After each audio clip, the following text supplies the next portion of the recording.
La purificación de los corazones. Segunda temporada. Assalamu alaikum wa rahmatullahi wa barakatuh. Queridos hermanos, estimadas y honorables hermanas, distinguidos invitados, bienvenidos a una cuarta entrega, cuarto capítulo de esta nuestra serie que se titula A la luz del Ramadán, monográfico, la purificación de los corazones. Estamos de nuevo, alhamdulillah, con nuestros queridos hermanos Hisham y Yemel. Assalamu alaikum, hermanos. Alaikum salam wa rahmatullahi wa barakatuh. Una vez más, otro placer de estar aquí contigo y con todos nuestros telespectadores, inshallah. El placer es nuestro, querido hermano Jamal. Alaikum salam wa rahmatullahi wa barakatuh. Un placer y un honor estar otra vez aquí. Alhamdulillah. Quiero pedir a Allah subhanahu wa ta'ala públicamente que os recompense por los beneficios que estáis aportando y por compartir el conocimiento que habéis adquirido. Jazakumullahu khairan. Que nos recompense. Amén, amén. Allahumma Estar amén. metido aquí. Queridos hermanos, el tema que me gustaría tratar y abordar hoy, y espero que le demos su derecho, es la importancia de la sunna. La importancia de la sunna. Para empezar, como estudiantes de conocimientos que sois, alhamdulillah, me gustaría que plantearais y pusierais sobre la mesa la definición de sunna, inshallah, y a raíz de ahí podemos abordar y tocar lo que es la importancia y cuán sagrada para nosotros es la sunna de nuestro amado profeta Muhammad sallallahu alayhi wa sallam. Hisham, empezamos contigo, inshallah. Sí, bismillah, alhamdulillah, wassalatu wassalam ala rasulillah, amma ba'd.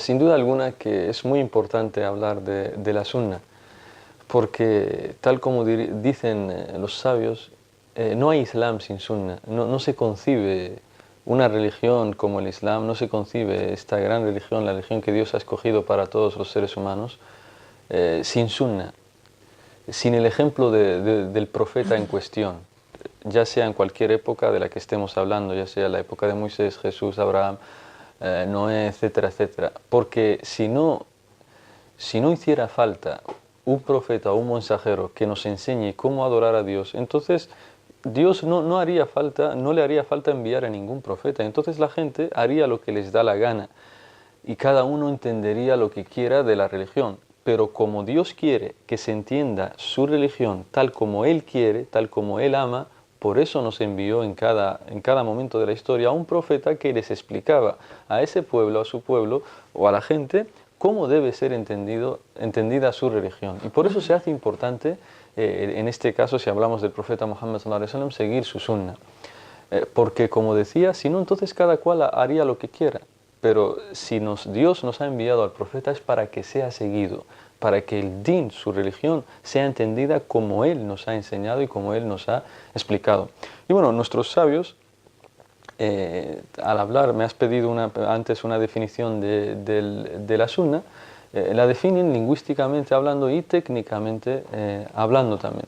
Lingüísticamente, de las definiciones y significados que dan para la sunna, dicen sunna hiya tariqa, por ejemplo, es decir, un camino a seguir, un ejemplo a seguir, una senda a seguir, etc.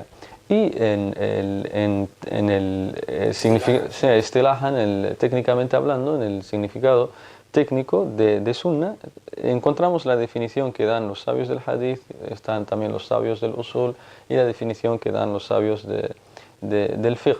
Pero nosotros aquí nos interesa, inshallah, dar un significado que puedan entender todos los hermanos y hermanas que nos estén escuchando. Y sunna, podemos decir que comprende, la sunna, cuando decimos sunna, comprende todos los actos, hechos, palabras y aprobaciones del profeta Muhammad sallallahu alaihi wasallam. Todo, en general, todo lo que hizo el profeta, ya sean palabras, actos o que haya visto algo y lo haya probado, haya visto algo y lo haya reprobado, entonces todo eso se considera sunna. Esta es la definición que dan los sabios del usul para el término sunna. ¿Y por qué decía antes que es importante hablar de sunna? Porque sin sunna no hay Islam. Porque Allah en muchas aleyas del Corán nos ordena obedecer al profeta Muhammad sallallahu alaihi wasallam. Y nos dice en una ley del Corán, "Man yuti'i ar-rasula faqad ata'a Allah". Y nos dice, en español nos dice, quien obedece al mensajero, ciertamente está obedeciendo a Dios. ¿Por qué? Porque ese mensajero no habla por por capricho propio, sino que todo lo que enseña es Dios quien le inspira a decir lo que dice. Por eso decimos que la sunna es revelación también. Por eso la sunna es una revelación, no es que el profeta no tenía nada que hacer y se le ocurrían frases, sabidurías, no. Del mismo modo dicen nuestros sabios antiguos, de las primeras generaciones, del mismo modo que Jibril, el ángel Gabriel, venía con la revelación del Corán, también le enseñaba la sunna, también le enseñaba qué decir a la gente, qué enseñar a la gente, porque de esta forma Dios de esta forma se asegura de que la gente sepa lo que Él quiere. De esta forma Dios sabe que la gente hará lo que el profeta les ha enseñado. Y decía que es importante porque Dios nos ordena en el Corán, en muchas aleyas, seguir al profeta y obedecerle. En otra aleya dice وَأَطِيعُوا اللَّهَ وَأَطِيعُوا الرَّسُولَ, y obedeced a Allah y obedeced al mensajero. Y al mensajero, ¿cómo se le obedece? Se le obedece en aquello que Él nos ha enseñado. ¿Y dónde está aquello que nos ha enseñado el profeta? Está en la sunna. Está en el gran trabajo que han hecho los eruditos del hadith, en todas esas obras que han compilado de hadithes, de dichos del profeta, y por eso han sabido diferenciar entre dichos que sí son verdaderos, que se atribuyen de verdad al profeta sallallahu alaihi wasallam, y entre otros dichos que son falsos o débiles y que el profeta es poco probable que lo haya dicho o realizado. Y por eso decía que es importante seguir la sunna, porque de esta forma sabremos cumplir lo que Dios nos ordena, que es obedecer al mensajero, y no hacer tal como hoy en día. En la antigüedad también aparecían, pero no tanto como hoy en día.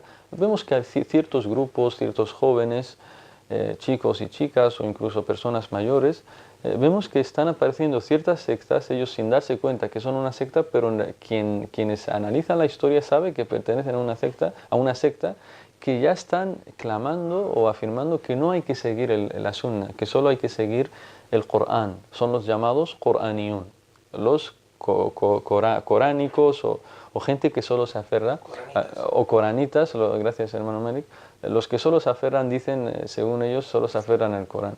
Y como decía, estos están incumpliendo la orden de Dios de obedecer también al mensajero, porque el mensajero se le obedece en la sunna. No hay otra forma de obedecer al mensajero si no es según lo que él ha dicho, según lo que él nos ha ordenado hacer, etcétera, etcétera. Por eso yo advierto a todos los hermanos y aconsejo que tengan mucho cuidado, todos los hermanos y hermanas, con estas personas que como decimos, siguen esta secta, Qoraniyun y demás, que dicen que no hay que escuchar al profeta, no hay que seguir los hadithes a lo mejor son falsos, son débiles y tal, y ignoran todo el gran trabajo que han hecho los sabios, los eruditos del hadith, precisamente para diferenciar entre esos hadithes que son verdaderos y esos hadithes que son falsos. Y el profeta, subhanallah, para que veáis que es un profeta de Dios, ya sabía que aparecerían este grupo, este tipo de personas, y lo encontramos en un hadith auténtico, sahih, tal como declaró el gran sabio del hadith, Sheikh al-Albani, rahimahullah ta'ala, y está en Abu Dawud y en Tirmidhi. Dijo el profeta sallallahu alaihi wasallam en este hadith, dice, pronto llegará un tiempo en el que un hombre reclinado, acostado en su sofá, diga, entre nosotros, es decir, los musulmanes, solo está el libro de Allah, solo está el Corán.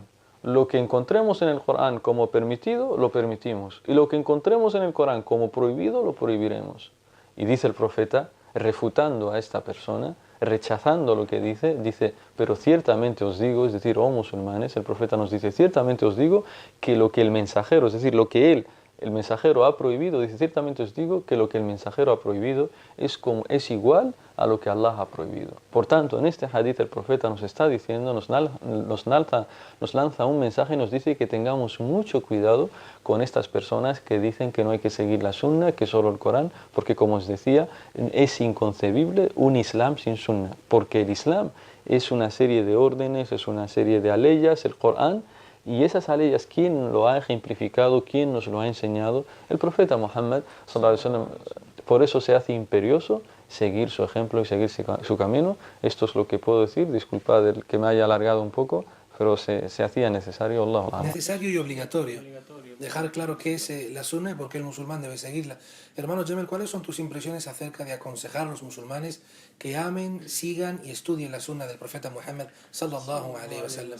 Sí, ciertamente siguiendo al hilo de lo que comentaba nuestro querido hermano Hisham, Ciertamente si no hubiese hecho falta la sunna, si no hiciese falta la sunna para entender realmente el Corán, entonces, ¿cuál es la hikma del envío de los profetas a la tierra? O sea, Allah subhanahu wa ta'ala podía haber enviado al profeta sallallahu alaihi wasallam con el Corán revelado de una sola vez, que lo deje entre su gente y se lo lleva, porque se lo reveló durante 23 años, para enseñarnos cómo vivir ese Corán y cómo ser verdaderamente musulmanes siguiendo el ejemplo de Rasulullah sallallahu alaihi wasallam. Entonces, igual que dijo que no hay Islam sin Sunna, no hay Sunna sin Hadith. Entonces, ha surgido un grupo, no diría que ha surgido ahora, sino esto ya lleva desde que murió el profeta sallallahu alaihi wasallam, que ha intentado desprestigiar los hadices, o sea, desprestigiar al profeta sallallahu alaihi wasallam, enemigos del Islam. Pero como no podían desprestigiar directamente al profeta, porque los sahabas seguían vivos y el amor era puro hacia su profeta, entonces intentaron desprestigiar a los propios sahabas. Entonces, si conseguían desprestigiar al sahaba, ¿qué conseguían? Conseguían romper el nexo entre la gente y Rasulullah sallallahu alaihi wasallam, o sea, los sahabas, los que estuvieron con él. Y entonces esa fitna sigue presente entre nosotros. Y algo que ejemplifica muy bien esto, se me viene a la mente cuando ocurrió el Isra wal Mi'raj, el viaje nocturno y la ascensión. A la mañana siguiente Rasulullah sallallahu alaihi wasallam estaba sentado reflexivo en la Kaaba, cerca de la Kaaba. Entonces pasó Abu Jahl por allí y a tono burlón le preguntó: ¿qué tal, Muhammad? ¿Hay noticias nuevas hoy? O sea, como diciéndole que ha venido el que suele venir, o sea, burlándose de Jibril también. ¿Te ha traído alguna noticia hoy? ¿Tienes algo nuevo que contarnos hoy? Y le dijo el profeta sallallahu alaihi wasallam: sí, he estado en Jerusalén esta noche y he vuelto. Y Abu Jahl no se lo podía creer. ¿Me estás diciendo que en la misma noche has llegado hasta allí y has vuelto? Le dijo Rasulullah: sí. Abu Jahl se puso nervioso y le dijo: si reúno a tu gente ahora mismo, ¿dirás lo mismo que me acabas de decir? Porque Abu Jahl creía que tenía en su mano ya la prueba definitiva de que este hombre no hay que seguirle. Es imposible. En un viaje que nosotros hacemos un mes hasta Jerusalén de ida y un mes de vuelta, lo haya hecho en una sola noche. Y encima ya ha vuelto. Le dijo Rasulullah: nada. Llamó a la gente y le dijo: escuchad lo que tiene que decir Muhammad. Y el profeta lo dijo tranquilamente. Entonces, un grupo de esas personas, y esto es importante y un gran beneficio que sacaremos, aquellos que aman la sunna obtendrán este tipo de prueba. Vendrá gente para intentar descalificarla. Un grupo fue corriendo ¿a dónde? ¿Quién era el hombre más cercano a Rasulullah? Abu Bakr radiyallahu anhu. Fueron corriendo a su casa, dijeron: como le digamos esto, Abu Bakr ya va a alejarse de Muhammad y va a decir: esto no entra en la mente. Entonces tocaron en su puerta, salió Abu Bakr radiyallahu anhu y le dijeron: ¿sabes lo que va diciendo tu compañero? Y dijo Abu Bakr: ¿qué ha dicho? Y le dijeron: ha dicho que has llegado hasta Jerusalén esta noche y que ha vuelto entre nosotros. Y dijo Abu Bakr, y aquí atención, queridos hermanos y honorables hermanas, importante. Dijo Abu Bakr: ¿lo ha dicho de verdad? Dijeron ellos: sí. Dijo Abu Bakr: si lo ha dicho, es verdad. O sea, la cuestión no es lo que ha dicho el profeta, es si lo ha dicho el profeta. O sea, ¿es sahih el hadith? Naam. Sami'na wa ata'na. Pero te vendrá gente con hadices que no son sahih para intentar desviarte de la sunna. Y entonces, para que veáis la importancia del conocimiento cuando se establece en el corazón de la persona,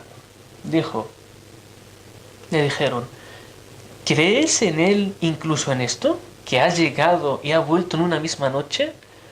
Y él le dijo, porque muchos pueden pensar, bueno, para salir al paso, Abu Bakr, como es su gran compañero, ha podido, digamos, darle su apoyo, pero podía haber alguna duda en él. Pero para no dejar mal a Rasulullah delante de ellos, decirle: sí, sí, ha dicho la verdad. Pero fijaros la firmeza de Abu Bakr.